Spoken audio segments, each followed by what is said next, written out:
పిల్లోడికి ఆస్తులెంతున్నాయి, ఎంత వాటా వస్తుంది, ఎంత సంపాదిస్తున్నాడు, ఎన్ని కార్లున్నాయి, బంగాళాలున్నాయి, ఇలా మాక్సిమం అరేంజ్డ్ మ్యారేజెస్ అన్ని ఫైనాన్షియల్ స్టేటస్ చూపించి నీ లైఫ్ మారిపోతుంది వీళ్ళని చేసుకుంటే అని పెళ్లికి ఒప్పిస్తారు. పిల్లలు కూడా ఆ ఊహల్లోనే బతుకుతారు. తీరా పెళ్ళైన తర్వాత ఆ ఉద్యోగం పోయినా, ఆస్తులు ఆవిరైపోయినా వాళ్ళ ఎక్స్పెక్టేషన్స్ అన్నీ కొలాప్స్ అయిపోతాయి. గొడవలు, ఆ తర్వాత డైవర్స్. సో ఫైనల్లీ నేను చెప్పొచ్చేది ఏంటంటే, మ్యారేజ్ లైఫ్లో హ్యాపీగా ఉండాలంటే భూమాతకున్నంత ఓర్పు అలవరుచుకోవాలి.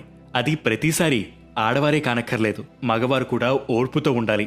ప్రతి చిన్న విషయానికి ఒకరినొకరు కాంప్లిమెంట్ చేసుకోవడానికి ప్రయత్నించండి. ఎందుకంటే చేసే పనికి గుర్తింపు ఉంటే ఎంత కష్టం వచ్చినా, ఎంత నష్టం వచ్చినా ప్రతిసారి దాన్ని షేర్ చేసుకోవడానికి నేనున్నానన్న విషయాన్ని పదే పదే చెప్తూ ఉండండి. అసలు గొడవ పడకపోతే వాళ్ళు మొగుడు పెళ్ళాలే కాదు అన్నట్టు గొడవలు పడిన ప్రతిసారి సారీ చెప్పడానికి ఇద్దరూ పోటీ